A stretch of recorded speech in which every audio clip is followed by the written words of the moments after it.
বাংলাদেশের সবচেয়ে বড় ইউটিউবার রাকিব হোসেন। আপনার কাছে আসলে কেমন লাগে এই যে বাংলাদেশের সবচেয়ে বড় ইউটিউবার আপনি?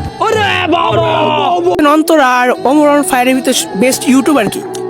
ভাই বেস্ট ইউটিউবারের কথা যদি বলেন, এখানে দুইজনই ইউটিউবার, তবে বেস্ট ইউটিউবার হচ্ছে আপনার ওমরান ফায়ার।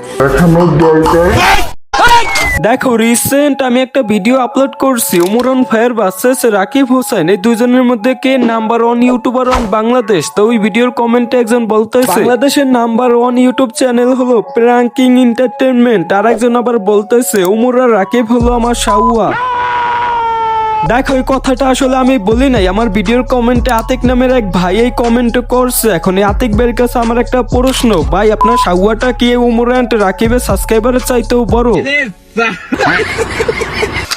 দেখো, একটা কথা মুরব্বীরা প্রায় সময় বলে, দাদা ছিল অনেক বাবার আছে অল্প, আর এদের মতো বন্ডদের আছে শাওয়া ভরা গল্প। তো আপনারা কার ফ্যান কমেন্ট করে জানাবেন। আমি কিন্তু বাংলাদেশের নাম্বার 1 ইউটিউবার রাকিব হোসেনের ফ্যান। দেখো, রাকিব হোসেন ভার্সেস ওমরান ফায়ার, এই দুজনের মধ্যে তোমাদের ফেভারিট পারসন কে, ওইটা অবশ্যই তোমরা কমেন্টে জানাতে পারো। এখন সে দাবি করতেছে বাংলাদেশের নাম্বার 1 ইউটিউবার হলো রাকিব হোসেন, বাংলাদেশের ব্র্যান্ড হলো রাকিব হোসেন। আবার এই লোক দাবি করতেছে বাংলাদেশের নাম্বার 1 ইউটিউবার হলো ওমরান ফায়ার, বাংলাদেশের ব্র্যান্ড হলো ওমরান ফায়ার। কি সাক্ষ্য প্রমাণ আছে তোমার কাছে? এখন কে নাম্বার 1 আর কে নাম্বার 2, মানে কে চাঁদ আর কে পাত, ওইটা তোমরা ভিডিও দেখলেই বুঝতে পারবা। তার আগে আমার রিসেন্ট ভিডিওতে কিছু কমেন্ট আসছে, মানে তোমরা অনেকেই অনেক প্রশ্ন করছো, তো এইগুলো রিপ্লাইটা আগে দেই। দেখো, আমি আমার রিসেন্ট ভিডিওতে বলছিলাম রাকিব হোসেনের 23 মিলিয়ন সাবস্ক্রাইবার বানাইতে তার চ্যানেলে 1000 প্লাস ভিডিও আপলোড করা লাগছে। তো আমার এই ভিডিওর কমেন্টে আব্দুল্লাহ নামের এক ভাই বলছে, তুই জানোস 1000 ভিডিও রাকিব হোসেনের চ্যানেলে 1000-এর চেয়ে অনেক কম ভিডিও। এখন এই আব্দুল্লাহর কথা অনুযায়ী রাকিব হোসেনের চ্যানেলে 1000-এর চেয়ে অনেক কম ভিডিও। এখন আমরা যদি তার চ্যানেলে ঢুকি তাহলে আমরা দেখতে পারবো 1K ভিডিও, মানে 1000 প্লাস ভিডিও আছে, বাট ওইটা এখানে শো করে না, কিন্তু 1000 ভিডিও কিন্তু এই জায়গায় শো করতেছে। এখন এই যে আমার তুই তুকারি করে আব্দুল্লাহ ভাই কি সুন্দর একটা কমেন্ট করছে। এখন তার কাছে আমার একটা প্রশ্ন, ভাই আপনি রাকিব হোসেনের সাবস্ক্রাইবারটা কি চোখ দিয়ে দেখছিলেন নাকি পুটকি দিয়া? বাংলাদেশের সবচেয়ে বড় ইউটিউবার রাকিব হোসেন। আপনার কাছে আসলে কেমন লাগে এই যে বাংলাদেশের সবচেয়ে বড় ইউটিউবার আপনি? এখন এই ভিডিওর কমেন্টে একজন বলতেছে সাবস্ক্রাইবারের দিক দিয়ে নাম্বার 1 হলো সোনি আর্ট। এখন এই সোনি আর্ট চ্যানেল কিন্তু আমাদের বাংলাদেশি না, এটা হলো ইন্ডিয়ার, তো এটা সাবজেক্ট একদমই আলাদা। তো আরেকজন আবার কমেন্টে বলতেছিল বাংলাদেশের নাম্বার 1 ইউটিউব চ্যানেল হলো প্র্যাঙ্কিং এন্টারটেইনমেন্ট। এখন ফার্স্ট অফ অল প্র্যাঙ্কিং এন্টারটেইনমেন্টের চ্যানেলের সাবস্ক্রাইবার আছে 11 মিলিয়ন প্লাস। এখন কোথায় হইলো 23 মিলিয়ন আর কোথায় হইলো 11 মিলিয়ন? সাবস্ক্রাইবারের দিক দিয়ে কখনো এটা এক নাম্বার হতে পারে না। সবচেয়ে বড় কথা যেটা, দেখো রাকিব হোসেনের চ্যানেলটা হলো একটা ফ্যামিলি ব্লগার চ্যানেল, আর প্র্যাঙ্কিং এন্টারটেইনমেন্ট এটা হলো বাংলা নাটকের একটা চ্যানেল, মানে 30-40 মিনিটের বাংলা নাটকগুলো এখানে আপলোড করা হয়। তো এই দুইটা চ্যানেলের ক্যাটাগরি কিন্তু এক না। সঠিক বলেছেন, আপনার বুদ্ধি ভালো। অন্তর আর ওমরান ফায়ারের ভিতর বেস্ট ইউটিউবার কি?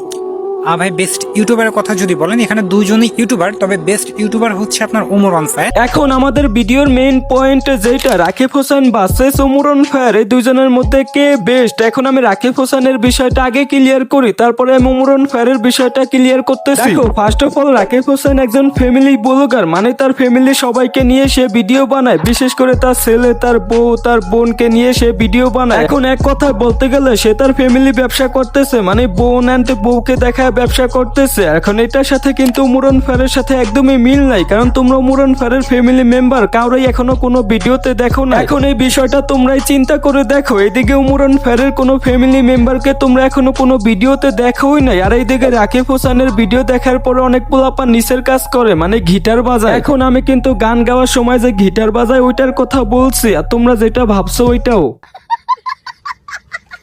হোয়াটএভার গাইস, হাসি তামাশা অনেক হলো, নাও কাম টু দ্য পয়েন্ট। দেখো, সাবস্ক্রাইবারের দিক দিয়ে যদি আমরা বিবেচনা করি তাহলে রাকিব হোসেনই কিন্তু বাংলাদেশের নাম্বার 1 সাবস্ক্রাইবার, মানে ওমরান রাকিবের মধ্যে কিন্তু রাকিব হোসেনই সাবস্ক্রাইবারের দিক দিয়ে 1 নাম্বার, কারণ ওমরান ফায়ারের চাইতে রাকিব হোসেনের অনেক বেশি সাবস্ক্রাইবার। এখন এই জায়গায় তোমাদের অনেকের মনেই একটা প্রশ্ন আছে, রাকিব হোসেন কিভাবে বাংলাদেশের নাম্বার 1 ইউটিউবার হয়, যেখানে যমুনা টিভির 30 মিলিয়ন সাবস্ক্রাইবার, আর এইদিকে রাকিব হোসেনের হলো মাত্র 23 মিলিয়ন সাবস্ক্রাইবার। এখন এই বিষয়টা আমি একটু তোমাদেরকে ক্লিয়ার করে দিই। দেখো যমুনা টিভি হলো একটা নিউজ চ্যানেল আর রাকিব হোসেনের এটা হলো একটা ব্লগিং চ্যানেল। এখন একটা ব্লগ চ্যানেলে 23 মিলিয়ন সাবস্ক্রাইবার আর একটা নিউজ চ্যানেলে 30 মিলিয়ন সাবস্ক্রাইবার, এটার মধ্যে অনেক পার্থক্য আছে। এখন পার্থক্যটা কি সেটা একটু আমি বুঝিয়ে দেই। দেখো যমুনা টিভি 30 মিলিয়ন সাবস্ক্রাইবার বানানোর জন্য 2,43,000 ভিডিও আপলোড করা লাগছে, আর এদিকে রাকিব হোসেনের 23 মিলিয়ন সাবস্ক্রাইবার বানানোর জন্য মাত্র 1,000 ভিডিও আপলোড করা লাগছে। এখন কই হইলো তাদের 2,43,000 ভিডিও আর কই হইলো রাকিব হোসেনের 1,000 ভিডিও? এখন এই সেম বিষয়টা হলো মুরন ফায়ার এন্ড রাকিব হোসেনের মধ্যে। গাইস